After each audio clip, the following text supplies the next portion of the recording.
Hello, everybody. Hello, Darcy, my beautiful Darcy. Hi, Jemima. Hi, welcome to Awaken Positive Power, where Darcy Marta, beautiful Darcy Marta, and myself, Jemima Godsall, There you talk go. to you regarding depression, mental health awareness, and suicide prevention.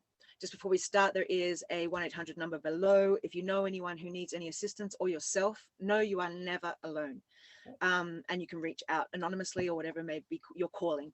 Darcy and I have decided to set this platform to try and normalize the conversation regarding these topics, um, because society seems to deem them as something wrong or not. It's hard for people to discuss, or people feel like they need to rescue someone, and it's not about that at all. It's just about us talking about our situation, and to know pretty much you'll find someone out there who has a similar story, and you go wow, and you just feel that connection and that inspiration to hold on.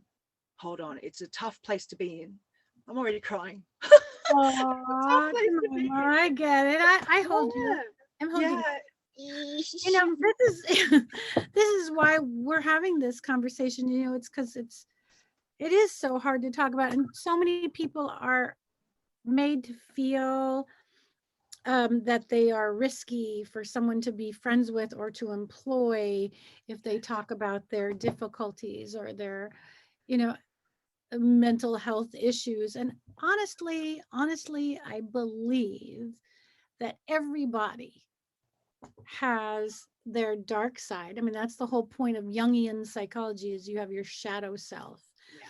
And some of us have our shadow selves closer to the surface, and some of them us have our shadow selves hidden deep. And I think it's important to talk and to Yeah. get it out so that we don't live with this, shadow self, hovering over us and making us feel like we're less than Yeah. anybody else. Yeah. And it's empowering to talk about your struggles It and is. finding somebody maybe who has similar, or somebody who can be compassionate and listen Mhm. and say, I hear you and Yeah. I get it. It's difficult. And everyone's wise word. I mean, everyone's words I feel are wise because everyone has I don't know. I call it an opinion, I guess, but not really. I don't really like that. Think that word sort of fits, but so many different takes on it, which is beautiful because then you can sift through what works for you, and there's no wrong or right. It's what works for you. And so all these to sort of, and then you may see that wrong way. There's a different way to look at things in that moment of crisis, or not even crisis, just a moment of a bad day, and that can be so. I always say, Das, to people, what do you do? I say, Das and I talk about this, and it doesn't matter if we have one person following us or nobody or a million, because we in ourselves in this little group, I heal every time we talk. Das, I heal so much every week just from hearing us talk back and forth about these tender topics. Yeah. And it's just so beautiful. It's a beautiful, profound experience that I'm having with you, Darcy, and other people coming in.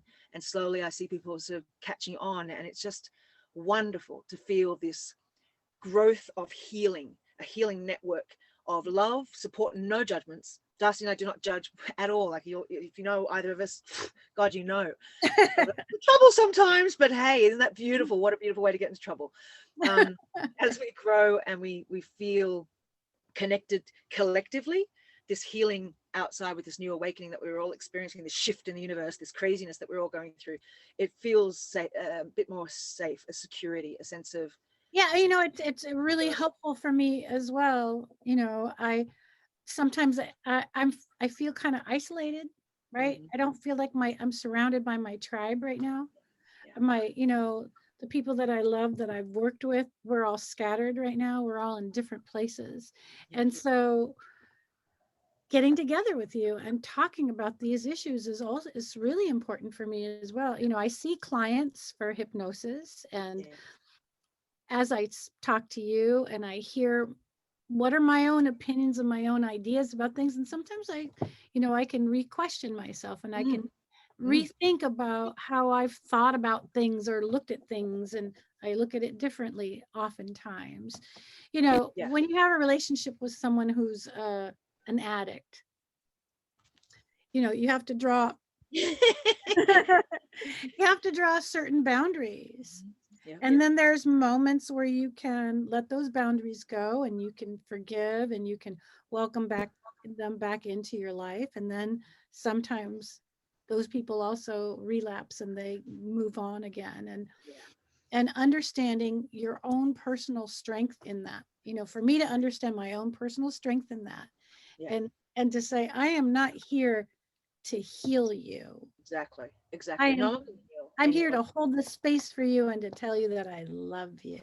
Exactly. Exactly. And hopefully love will prevail. And love Yeah. tends to do that.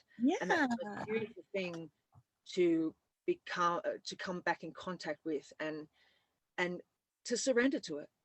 We all have our guilt and our shame and our baggage of hoo-ha of when we come out of our dark place, but Yes. it's really surrendering and listening to the people who you do love and trust, and where they are wholeheartedly forgiving and loving, to Yes. surrender to that and to own that and to just go, oh, I can release that guilt, that shame, and rise up. And the only way you can rise up is with action, with proving that you are Yeah, moving. Also forgetting. exactly. And to have somebody to go, yeah, I have faith in you. I Exactly. have faith in you. I can offer you these things that Exactly. may help you, and you'll take them or you won't. That's not a personal reflection on me. Yeah. I Yeah. can offer you this and you'll take it or you won't. But ultimately, what I'm saying to you is that I have faith in you. Hmm. And I've said that to other friends of mine who are also addicts. I've said, I have faith in you that you're going to find your path. And when you want to hang with me or, come back or whatever, okay, I'm open to it. And Hopefully. also that does, like what you're saying, um, within that learning, Yeah. as much as I'm addict, I also deal with other addicts myself, Yeah. to learn how the boundaries, The it's bound. so, boundaries are so important, and they're not about rejecting or saying no ever again. It's just that protecting oneself to be the best healer available, you Yes. need to have those boundaries, and that the person who's the addict in the moment may not hear, may not understand, but Right. coming out of it, respect you even more, one even more, themselves even more, to understanding that boundaries pretty much helped everyone in that moment, more than just going, I'm here, and that can be so damaging, especially for the healer, while the wounded is healing, to not have boundaries. You've got to maintain your own strength. And Darcy, I mean, it was so, one of the like, we had boundaries, and I know that I felt that we both hated those boundaries in a way, because I just wanted to get a big hug from you, and you probably wanted to give me a big hug, but it was so necessary. But I never thought, never once did I feel you weren't there for me. And that is the most beautiful thing.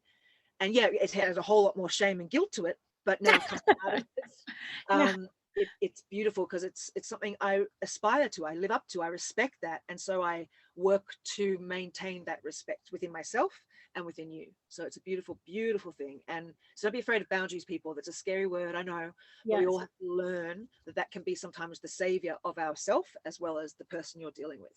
Yeah. And Woo! boundaries, I mean, in all our relationships, Yeah, and exactly. we're not just addiction issues and Yep. relationships, but,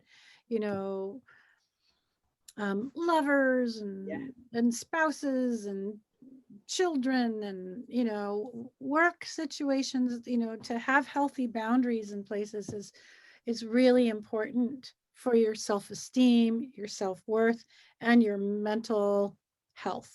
Yeah. With, One place I say boundaries are a little bit weak is with pets. with Like, pets. Kitty, forget about boundaries. You walk on me, Kitty. Yeah, yeah. And Yeah, God love them. my God dog, love them. my dog push me around. Yeah, Or I know. Like, step walk on me. out. Step on me. Okay, so Das, today we have a beautiful guest coming. Her name is Jules. I'm Beautiful name in itself, isn't it? Yeah. She's a wonderful woman. I met her twice, everyone, in plant ceremonies, and she is a warrior woman, young for her age, but wise in her experience and spirit and just enlightenment. I'm so looking forward to her sharing her story with us. I'm not sure where she's going to go. I did just say the story from trauma to triumph, and there's a lot. So I said, pick whatever one you want, my love. So I'll just introduce her. I'll bring her in now. She's sitting here waiting. Are you Okay, great. okay? Yeah, Beautiful. yeah. Okay, here we go. Okay. Here we go. Jules, Jules. Should we wait me a minute? Come on in, Jules. And, Jules, where are you? and Hello. so- Oh, Hello. let me Okay, she got, Yeah. where's your face? Hi, beautiful. Hi, Hey. Jules. Nice to meet you. Jules, this is Darcy. Darcy, this is Jules. Jules, welcome to Awaken Positive Power.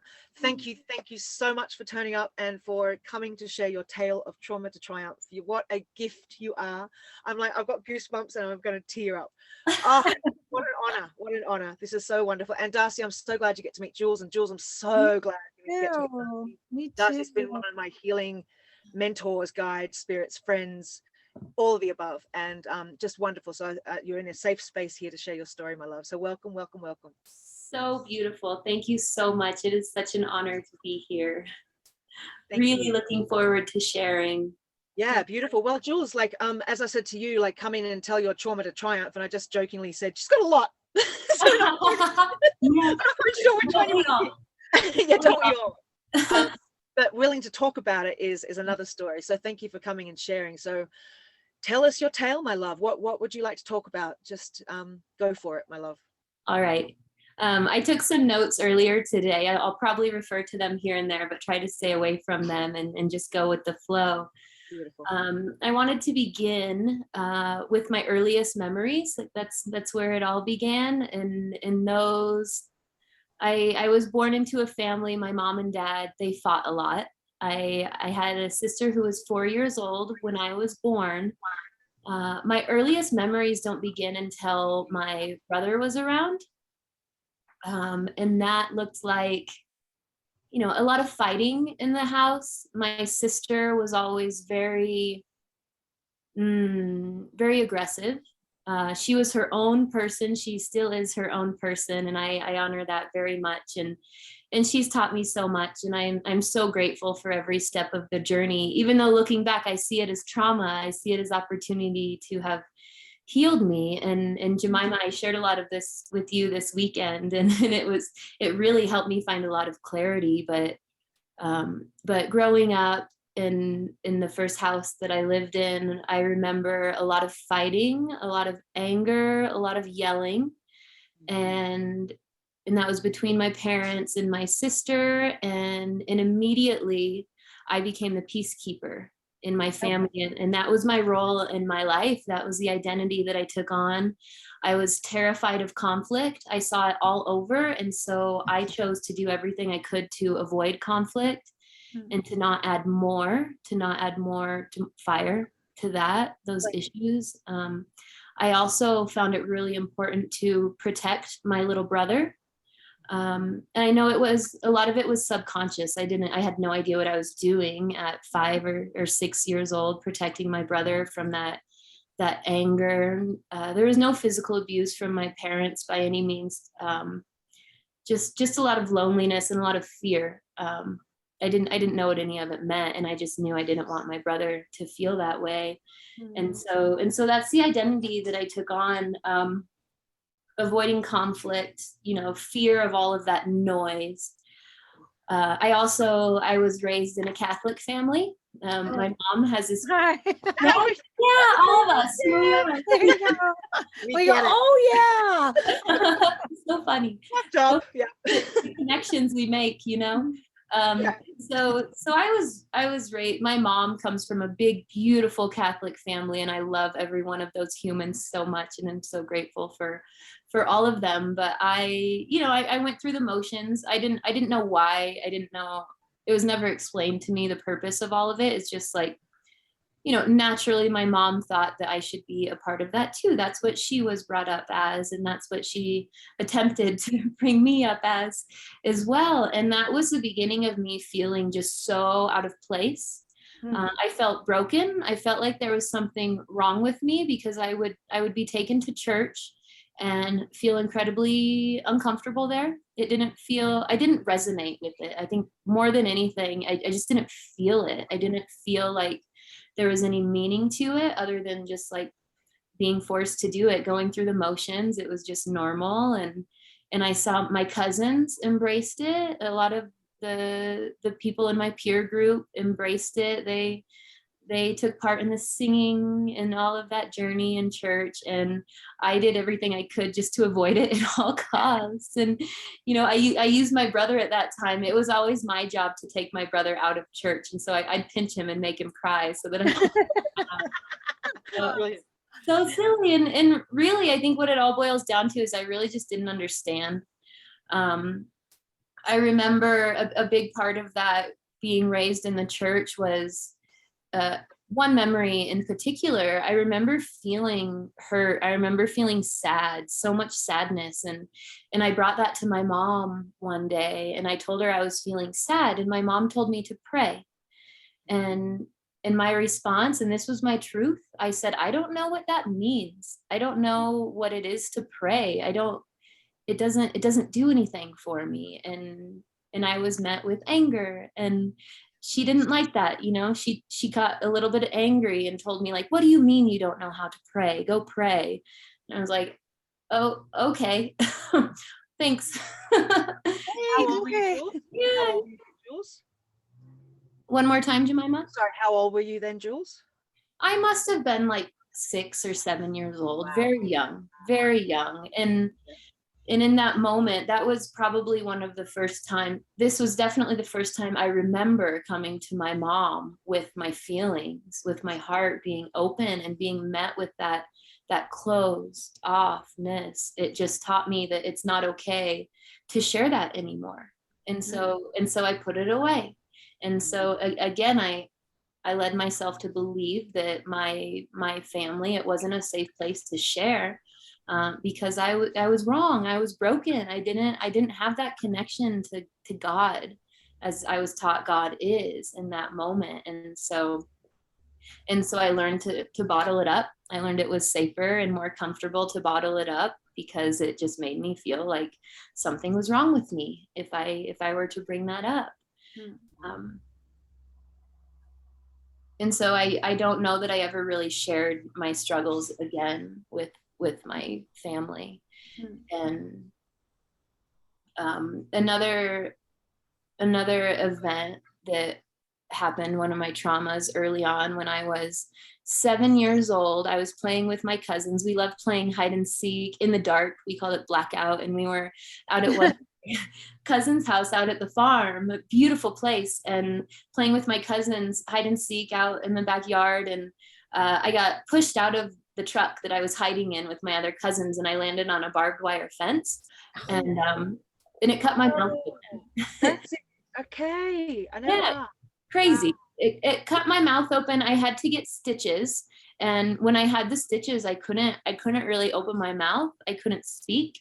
And reflecting on that in the last couple years in my healing journey, I realized that had a lot to do with losing my voice even more. And so another layer deeper of, I don't have a voice to use.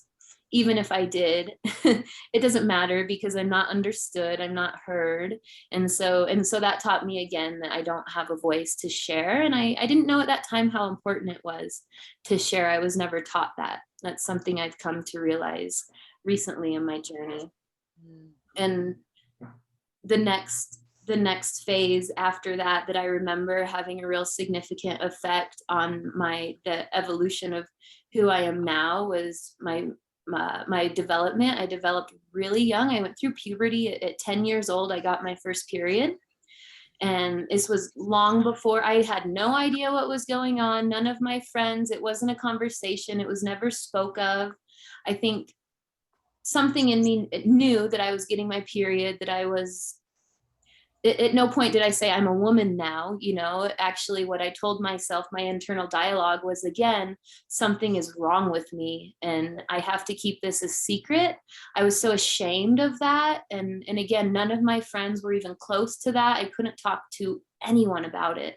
And so so secret. I found myself being so secretive in so many aspects of my life and hiding it all. And I was just so hidden. And in that way, I felt so alone. I didn't even realize then how alone I felt because it was all I knew. And that was all there was. That was your normal. That was who you were. Yeah. Yeah. Another part of that early development, I believe what came from the early onset of my puberty that my body was developed quite young. I was an incredible athlete at a young age. I was faster and stronger, not just more so than the girls, but the boys too. And so I was also very smart. School came easy. I had this thirst for knowledge deep in my bones. I didn't know what it was, but I wanted to learn how to read so young. I begged my dad to teach me algebra when I was in second grade.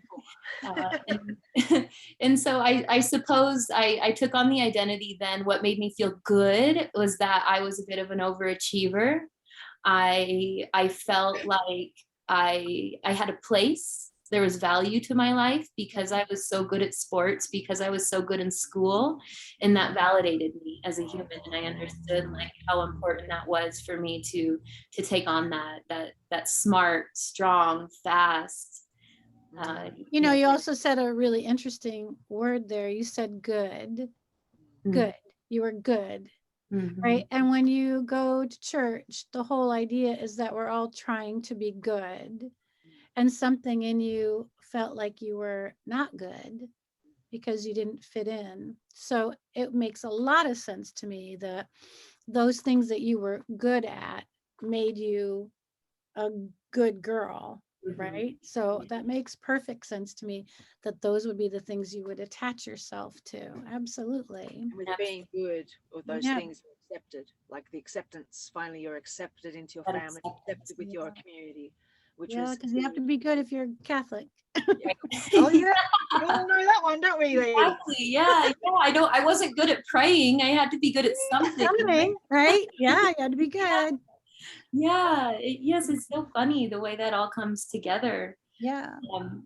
And so yeah, I took on that identity, and I think that I became quite attached to it. Attached to the need to maintain it also and to continue. And what was really unfortunate is that it didn't last because everyone else caught up. Right. I was always really good in school, and the teachers saw it. It validated me. They told me how amazing I was in school and all of that. And I outwardly, what I showed was a big smile all the time. I used to always be complimented on my smile and my light and my joy that I brought. And it felt wonderful on the outside. Deep down, I was masking so much with that smile. At the time, I had no idea, but outwardly, my life was so perfect. Mm-hmm. Yeah. And then another big, huge moment, I think a trauma that really set in deep was when I lost my virginity at the age of 12 to rape. I had no idea what was going on. I had no voice. I couldn't say no. I was avoiding the conflict. And so I told this story to Jemima this last weekend before our ceremonies began. I rode my bike to this boy's house, and I felt like, oh, he likes me, how cool, and in my body I wanted boys to like me. I liked boys at the time, and I had no idea what I was getting into, but I got to this boy's house, and he took me into the bedroom and took my pants off, left my shoes on, and he stuck it in me, and I nothing I could do. I laid there motionless, just paralyzed, had no idea what was going on, and fear, nothing but shame. Even in that moment when it was occurring, I felt so much shame, and I disassociated. I couldn't be there. I couldn't handle it. And so my brain went elsewhere, and I shut down. And that it was another way that validated my inability to speak, my inability to take action. It solidified that way that I needed to avoid confrontation. Mm-hmm. I wanted this boy to like me. And had I said no, he wouldn't have liked me. It would have been a really awkward situation.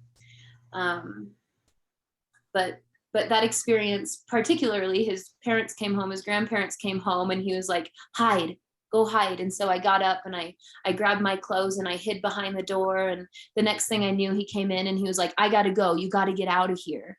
And so I scurried out and I got on my bike and I rode home, and I will never, like, that feeling is just so vivid of riding my bike home. I thought I was pregnant. I knew I was so all wrong. that fear. Oh my Yeah. gosh, that huge Terrible. amount of fear. Terrible. And of course, in my proper form, I kept it a secret from everyone. No one could know that. And so I buried that super deep down. Jules and I share the same, ironically, when we told each other our story. As you know, Darcy, I was raped when I was 12 too. And that whole losing your voice, like I remember being in the bathroom and all I wanted to do was scream, but I couldn't. I was just speechless. It was stuck so far deep down in my soul that it just couldn't be recovered. And then the shame afterwards, Jules, I relate so much. And the whole feeling like you're tainted, you're pregnant, all these 12-year-old, and you can't tell anyone because that 12-year-old friend doesn't understand. Hopefully they don't understand, you know? Yeah. You don't want them to understand, but Right. you can't tell anyone because you are the one who got yourself into that situation, and that's where the whole self-blame and lack of self-worth, I believe, started set in extremely, you know. So I understand, Jules, and I'm sorry you went through that. Yeah. I'm so sorry. Yeah. It's a huge, it's so hard for kids to process that. It's hard for an adult to process that. Yeah. But for a child to process that, you know, and Innocence taken. 12 is a really, really tricky age in and of itself, just being 12. It's that transition age. When I used to teach kids that were, you know, preteens, that's a preteen, right? I used to call 12 the terrible twos revisited with hormones. Oh yeah, hell yeah. Yeah. Wow. Yeah, because they're just learning their personal power, right? You know, at 2, right? 2 and 3, they're learning the power of the word no. Right. And so one of the first words kids learn is no, right? Because we're always telling them no. And then at 3, they really get it and they throw, oh, I don't want that food. Right. No, I don't want that. Right. And it's really important for a child to learn that, because when you get to 12 and 13, you have to have that power in you to say no and to understand, wow, I'm going through all these changes. And when someone steals your trust and steals your self-esteem like that, and, you know, and steals your body, is really hard to process that. It's really hard to forgive yourself, right?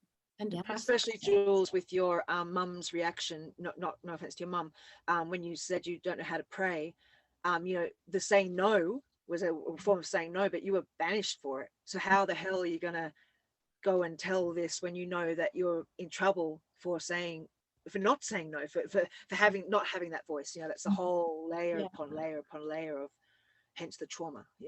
Right. Yeah. And also, now that you're helping me unravel this even more, you know, and before that, long before I was 12 years old, I wasn't allowed to say no.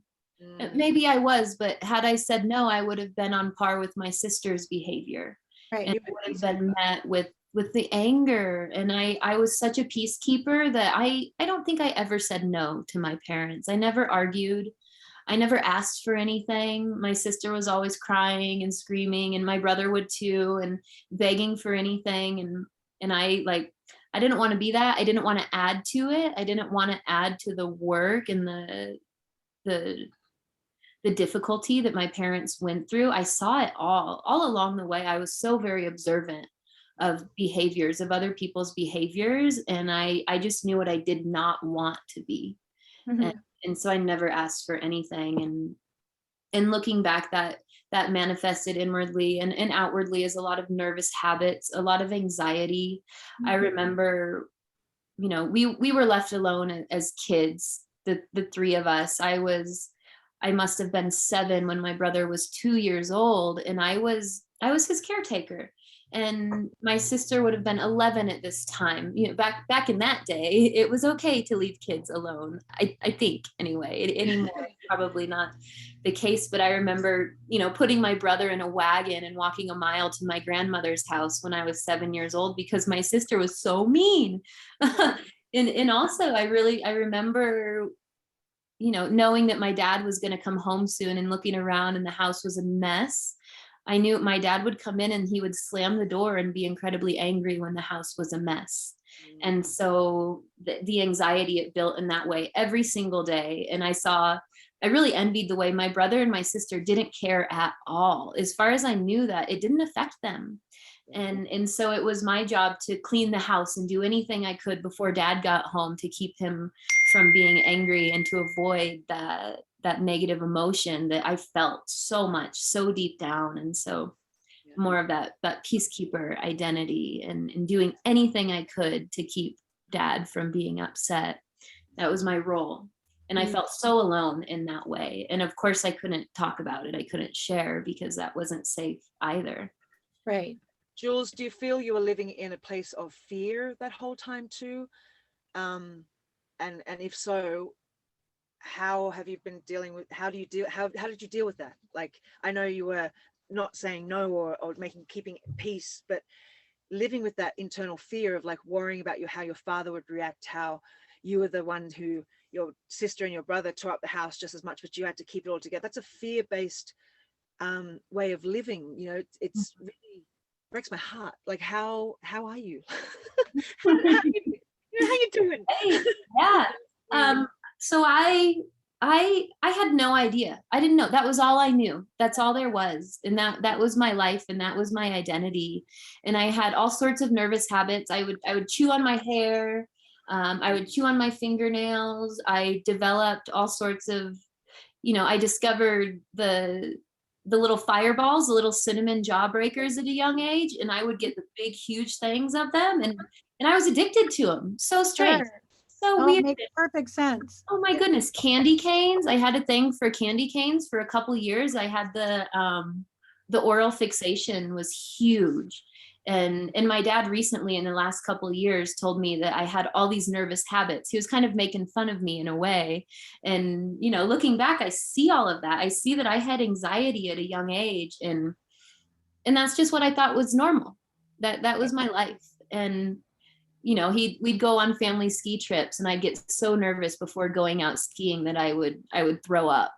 And that anxiety was so real. I would chew on my mittens and when my parents would see that, they would say like, I'm going to cut your hair. If you keep chewing on your hair, you're going to get your hair cut off. And I was like, oh no, I can't have my hair cut off. So I'd do anything I could to quit chewing on my hair. And I would chew on my mittens when we'd go skiing and they would freeze and I was so uncomfortable and I'd get in trouble for it. And it was annoying to my parents that I'd chew on my mittens. So I just I bottled it up. I bottled it all up and I tried my best not to show it outwardly and to hide all of that. And, you know, if I knew I was being watched, I would try really hard not to chew on my hair. But, bless you. And so it was all just, you know, as deep as I could, I buried it all. Yeah. When did you start finding a healing path for yourself? Yeah. So when I was in high school, I started all along this journey. I had insomnia. I had terrible sleeping issues. I had night terrors. I was so afraid of the dark, so terrified. I never talked about it. But in high school, I discovered marijuana. I started smoking weed and I started drinking. And that was the first time I could sleep at night. And that was wonderful. And I started to make friends that I felt very comfortable with. And one of my friends in particular, Daniel Snoozy, what a gift to my life he is. He introduced me to a film called What the Bleep Do We Know? Oh, yeah.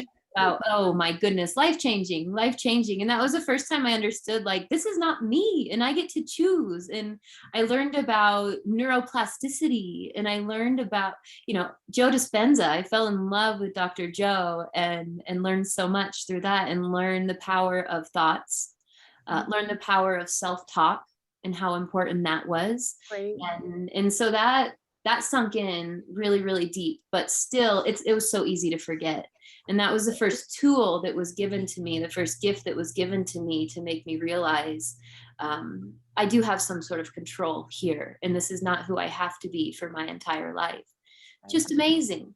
I was shown the film Zeitgeist, which is about religion, breaking down religion and showing the history of all of it and the purpose in our society that religion plays. And so that showed me like, wow, all this time. I thought I was so broken, but what I was feeling deep down, my truth, it was not mine and mine alone. It was shared, and it was okay. And it made me realize like I'm not broken. Yeah. What age were you then, Jules? Sorry, what age? I was 17 or 18. This was the very end of my high school career, and also a couple years prior to that.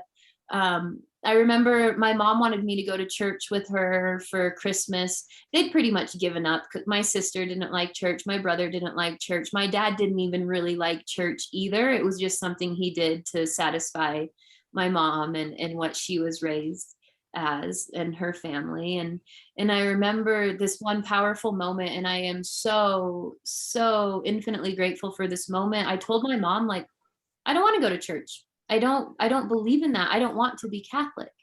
And this time she said, well, what do you want to be? And my response was, I don't know, but I need to figure it out for myself. And she supported that wholeheartedly. Beautiful. Incredible. Good for her. Yeah. Life changing. That could have gone so differently. Yeah. So powerful. And so I found, I don't know if it was Zeitgeist or before that, but something deep down in me just felt like this deep love for everybody, for every living thing, and for the planet. And I started to feel like a hippie. I learned about hippies and I knew what they were, and so I dressed that way. And I think a lot of the smoking marijuana, it eased me into my body a little bit deeper. And so I found like an identity of mine that was not, it wasn't the athlete. It had nothing to do with how smart I was. It was just about love. And I didn't know what that meant. I never met anyone like me that felt that way. And so while I felt alone, I also felt like something was bubbling up beneath the surface, and I didn't know what it was. But after seeing Zeitgeist, after seeing what the bleep, that my thirst for knowledge, the same thirst that I had as a child, wanting to read and wanting to be so good at math, it was just like, it fueled me. And I searched everywhere, and I found all of the books that I could, watched all of the documentaries that I could. I subscribed to Gaia TV. I don't know if you're familiar with Gaia. It's like the spiritual Netflix, if you will. And I went off to college. I was valedictorian in high school. I had straight A's, and I did really well on the entrance exams. And so I got the full ride scholarship to college, books, tuitions, and fees. And so I was like, well, why not? I might as well go. Like, apparently it's the path for me. I couldn't say no to it. And so I went off to college. In the meantime, right after graduating high school, I met this guy, and there was something about him. We didn't even really like each other to begin with. We butted heads. He was my neighbor, and he had an identical twin. I just thought they were so cute, and I wanted them to like me so much. And something within me, I always wanted to be liked. I always wanted to be cute. I wanted the attention from boys.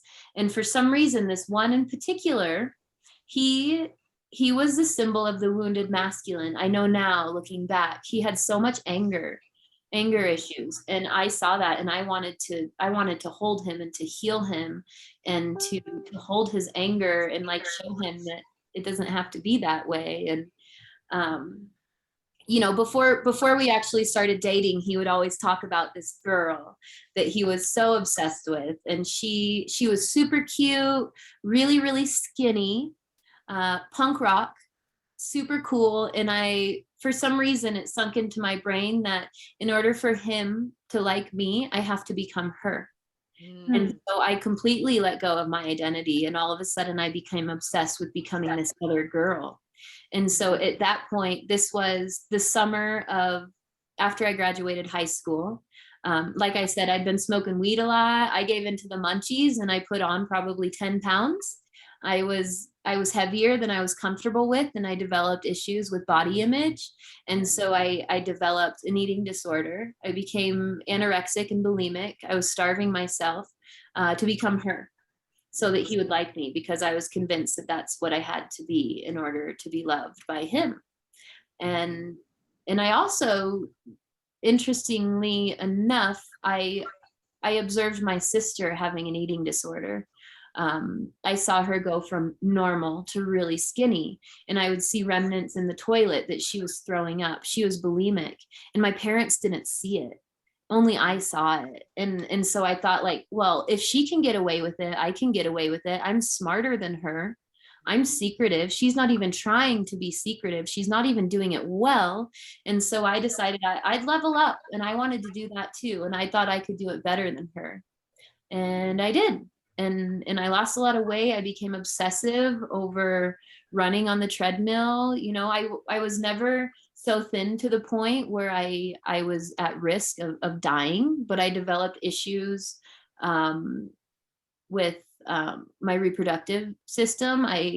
I got on the shot. I got put on Depo-Provera because I had a boyfriend and my mom didn't want me to get pregnant, which makes perfect sense. And so I got on the shot. I lost touch with my femininity. I was never comfortable with it anyway, because I went through puberty at such a young age that I never thought twice about it. It was just like, that became me. And I was proud of myself because I was really good at it, really good at hiding it. You know, deep down, I desperately wanted to be caught. I Oh, so yeah. desperately Oh, I wanted would to be seen. imagine. Yeah. And no one saw me. My friends that I spent time with every day, my boyfriend that I lived with, he didn't see it. And I was like, wow, how can this be? How can it be? Well, and that's kind of such an interesting irony, because that's the whole point of anorexia and bulimia is, you know, that you feel invisible and you don't want to take up any space. Mhm. And it's the less space you take up, the better. And it helps you stay invisible. Mhm. You know, you're not taking, you're just kind of being there less and less and that less. Mhm. So it is such an irony that people didn't notice. Right. Absolutely. Yeah. The way that all unfolded, and Mhm. everything I experienced up to that point, that's how it manifested, was that relationship with my body. Yes. So a couple years into that, I was in college. I believe I was 21 at the time that I went home for Easter one year from college, and my dad was there at home on the chair, on the couch, whatever it was, when I got home, and I could see that he was broken. And I'd never seen him like this before. I saw my dad cry once when his dad died, and I stood there next to him in that moment. And I was so there for him, and I wanted to take all of his pain away. That's all I ever wanted, was to take everyone else's pain away. I, for some reason, had so much capacity to take it all on. And so I got home for Easter this year when I was 21, and my dad told me that my mom was going to divorce him. My mom was going to leave him. And I was devastated, and he cried and cried. He bawled. He was broken. And that shattered my perception of who he was and who a man was. You know, I didn't know that it was okay for him to be that way. And he didn't know that it was not okay to put all of that on me. You know, and he told me that my mom really wanted to take us all to a counselor and break the news to us sitting in the room with a therapist. That would have been the first time in my life that was ever brought up, a counselor or a therapist. It was my mom's idea, so that it was easier for her to share that with the family. And she didn't know, she had no idea how to do that. She was doing her best with what she knew. And but I was devastated. I was so broken. I saw my dad in his abandonment, in his brokenness. He didn't see it coming. He shared stories with me about how my mom had cheated on him. He said things about my mom that were so terrible. And I believed it all, you know, and I had so much anger and so much it wasn't hatred for my mom. Deep down, I always knew she's the only mom I get. But in that moment, I wanted nothing to do with her. And the fact that she kept that a secret from us, and that she wanted my dad to keep that a secret and carry it on his own, made me so angry. Like, he shouldn't have to carry that.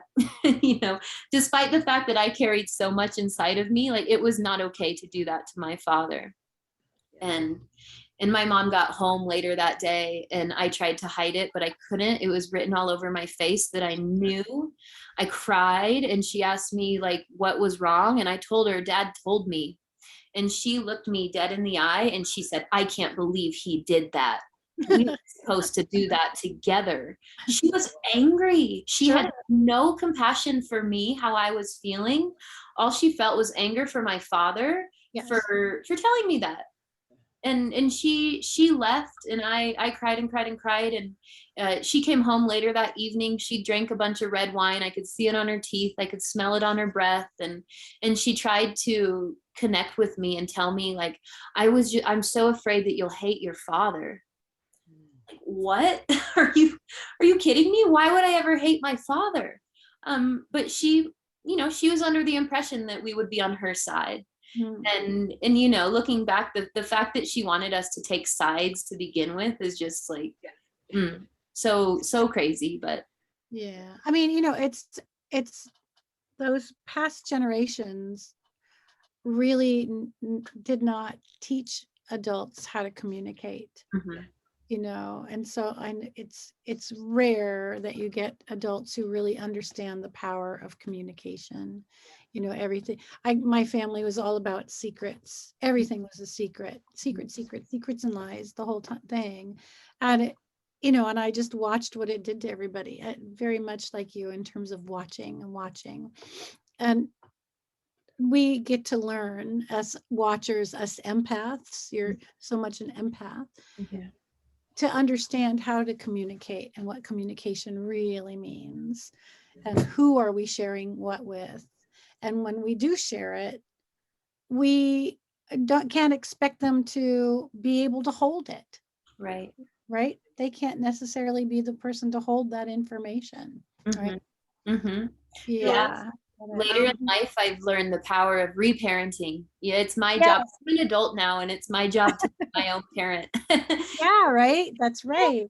I'm just so grateful for all of that, because like it taught me how to save myself. No one was going to save me. Right. And I became very much aware of my inability to speak, to share. And, you know, even when I was in middle school, I saw other girls supporting each other and talking to each other about feelings and crying to each other, and no one ever came to me. And I realized why, because I didn't know I had no idea how to do that, how to communicate in that way. And I hated it about myself. And I wanted so bad to be someone that someone would come to with their problems. And no one ever did that. And it made me feel more broken once again, like something was wrong with me. And going into college, first I went into college for business because I had no idea what I wanted to do. You know, all through school, they say, what do you want to be when you grow up? And I'm like, no idea. You know, I went to school for business, and it didn't vibe well. They taught us, you know, how women dress, how men dress, how women are. It's just so different, so separate, and so old fashioned. I'm still really amazed to look back on that. It was 2006, and that's what they were teaching, and I hated it. I knew that that's not what it was about. Right. And so I dropped out of the business school, and I took on fine arts because I realized I don't know how to express myself with words. And so maybe through fine arts, I can learn how to express myself through art. Beautiful. What a beautiful thing that might be. And I went into fine art, and I learned about all of these master artists, and we learned about their story and all their trauma. And how much they shared through their art. And in that moment, I had no idea how much trauma I had actually experienced, but I felt like I don't have enough, you know, my path is not broken enough. I don't have enough fuel to make good art. I don't have a good story. So silly in hindsight. but the funny thing about that was half of my experience in art school was the critique aspect of it, where we'd set all of our paintings or drawings up on a wall and sit in a circle, and we'd talk about our work and we'd talk about other people's work. And I was so good at it, and I had no idea I had a voice. Yeah. And it was received, and I would open my mouth and I would say what I felt and what I saw, and I was great at it. And in that moment, I was so proud of myself, because never before in my life did I have a voice that I could be proud of. And that was a major shift too. And I would get compliments from my professors about how wonderful it was to have my voice in critique, and that felt really good. And all of a sudden I had something to boost my self-esteem, and something to grasp onto. Jules, with all your I'd love us to talk for hours and hours. I really would, because you're amazing and you're such an inspiration.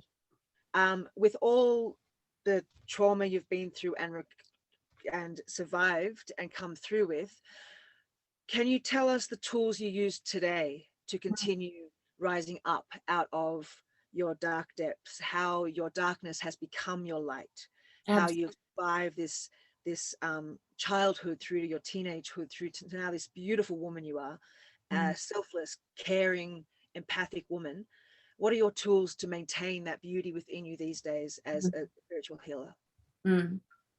So many. My purpose, my mission is to acquire as many tools and take from all the different places as possible. And I discovered yoga. I was introduced to yoga while I was in college from a guy that I was seeing at the time, and he introduced me to meditation. And I learned how important it was for me to be outside. I dabbled in psychedelics in college with LSD and with psilocybin mushrooms. And at the time I didn't understand what I was doing at all. But in those moments I felt like my heart wide open. I felt the love, I felt the connectedness, and I felt, and I truly knew that I was one with everything. And I felt so much love for everything, and also for myself. And at some point along the way, I learned that my job, my mission is to take care of myself. And what that looks like now is to have that yoga in the morning, the meditation that goes along with my yoga as well. I need to get outside. I need to feel the sun on my face. I need to connect with the earth. And more than anything, I absolutely have to express myself.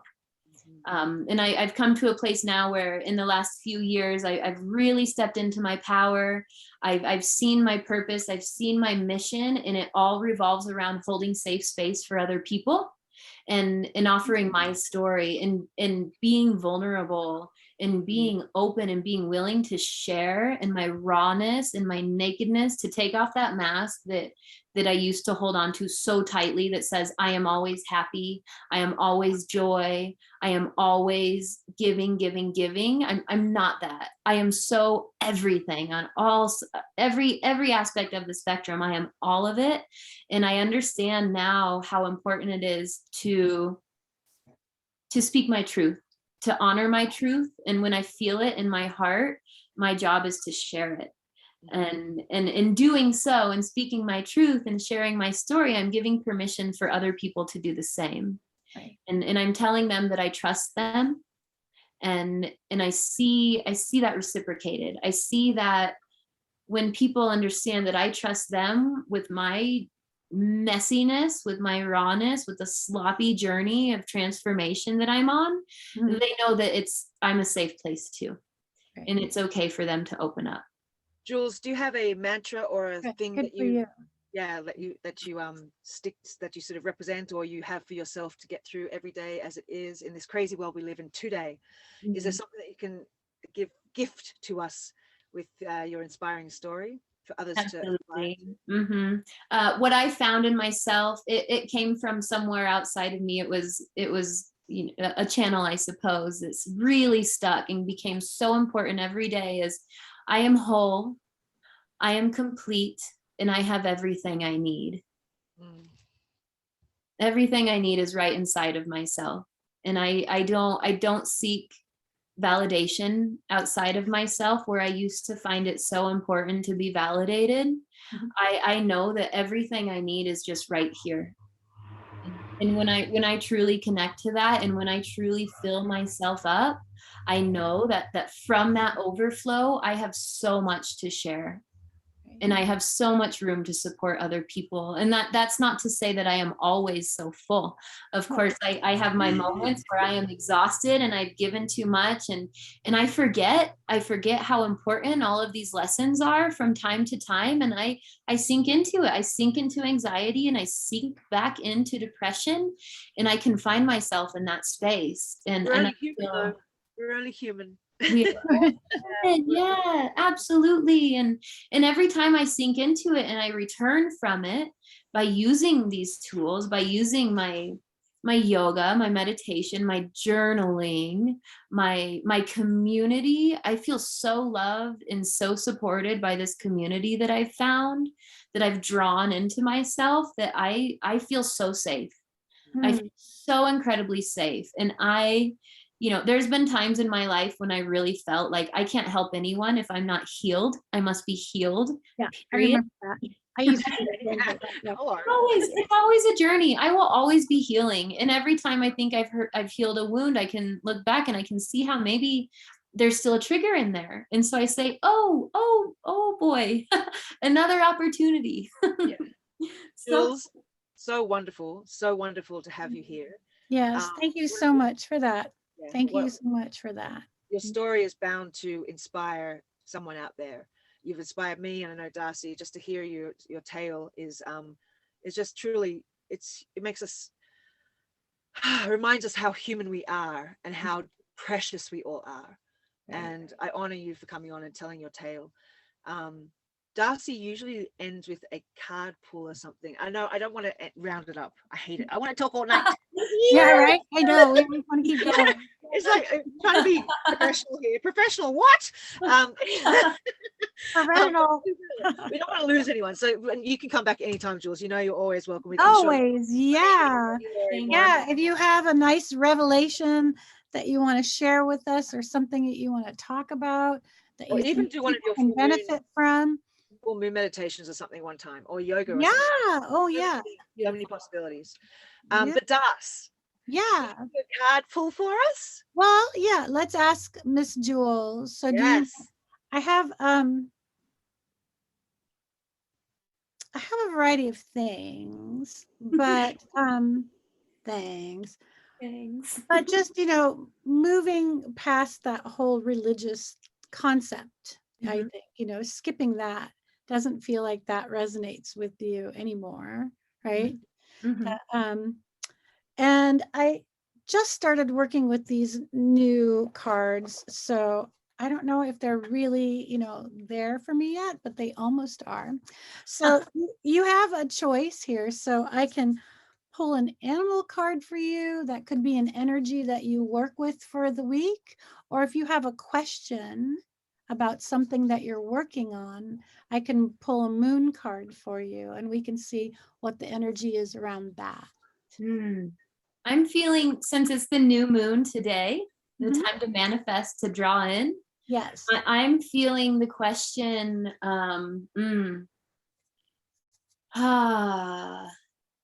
what do I need to draw in to my life this moon cycle? Beautiful. Isn't it like no such thing as coincidence with the new moon? Sorry, guys. Everything cosmically timed. It's just profound. I love it. It's exciting. Right? Yeah.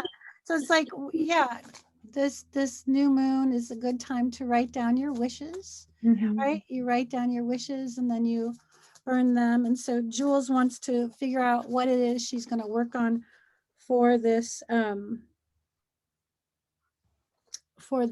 moon cycle. So that's always a fun idea, right? Yeah. Drawing in, yes. The new moon, it's darkness. We see darkness, and it has its mission now for the next 2 weeks is to draw in all that light. And it's so cool that we get to choose what that light is for us. Right. What is it that we want to draw in? How do we want to fill ourselves? Yeah. I Beautiful. really, yeah, this is a particularly wonderful new moon. But it's funny because I pulled 2 cards for you. And I'm using the new cards that I'm using today are Yasmin Boland's No way. Moonology. Yeah. Yeah. I have the journal in the book. I work Oh, with you that. do? Yeah. Oh, good. Yeah. Oh, good. So I just started working with their cards. I have a whole variety of cards I like to work with. So Awesome. interesting for you is I pulled full moons for Oh. you. So I have to find them for you. So give me just a second. Yeah, I pulled full moons for you. And I think that's really important when you get a full moon, because it's talking to you about bringing all of your ideas into balance, right? And you were talking about taking all these different lessons. I call it the bag of tricks. Mhm. Right? And dumping your bag of trick, dumping another thing into your bag of tricks, right? Absolutely. So all those new lessons that you've got. So this one is balance spirituality and practicality, which is a full moon in Pisces. Mm. I'm a Pisces. Hi. Yeah, baby. Hello. Perfect. Of course. And so what she is saying, so take this card as a sign to pay attention and make concerted effort to move towards your goals, right? With spirituality and practicality. The more practical steps you take, the better. It's time to find your inner balance between your responsibilities and your dreams. Meditate on your question, and the solutions to your issue may now come through very clearly, right? So, this is very interesting. I'll tell you afterwards about practicality. If you're in a tricky situation because you've been acting the martyr, this card will be a message from the cosmos to drop the act for everyone's sake. Oh my goodness. Oh, So it's like the card just said, oh, this is about what she's talking about. Yeah. Right? How you're doing that. always. And it's telling you about your meditation every day and see what comes to you. I don't know if you've ever learned that meditation practice where if you're ever trying to decide something, you write down your question or you write down your issue, you write it down and you fold it on a piece of paper and you put it underneath you and then you do your meditation. Oh, never. No, Okay. I'm putting that one in my bag of tricks. Yeah. Yeah. Additional meaning for this card is that you're super romantic. And remember to stay realistic. You follow your intuition. Oh, dang, I don't want to stay realistic. Follow your intuition. Your intuition will never let you down. So true. And it says avoid substance abuse. Because this is something that the full moon in Pisces talks a lot about. Hey, people, come on. Yeah, Pisces is the last sign of the zodiac. Right. How Right? appropriate. It's the last sign of the zodiac. So the full moon in Pisces talks about endings, and endings talk about beginnings. When the full moon is in Pisces, or whenever you pull this card, it's time for you to dive deep into your feelings, your emotions. Practicality is at odd with numerous Piscean energies. So feel your way now. Your psychic ability is heightened at this time. And so it's a time to send out your dreams into the universe, releasing your fears. Okay. Oh, So, yeah. right. So this is all the stuff that you are working on. I guess Oh, the yeah. just said, oh, this is who you're talking to, Darcy. Here you go. Okay, there we go. That's so perfect. The concept though, that it brings up, hang on one second. Sorry, yeah, okay. So the concept though, that's really important in this card, that I feel it's really important in this card, is the concept of practicality. And that when we as healers are learning all these different techniques and our bag of tricks and our personal, our personal practice, we have our personal practice. We want to find that place where we can apply things practically so that we can go moment to moment throughout the day and continuously apply our intuition, our spirituality, our connectedness, even as we drive to the grocery store and we let someone cut us off in traffic, right? And we say, okay, yeah, you're in the flow, go ahead, or we don't know what we're eating that day or how to take care of ourselves that day, but to just take that time to apply things practically, right? And that's a really important thing to remember as you become a healer, as you are a healer, and as you take more and more and more classes.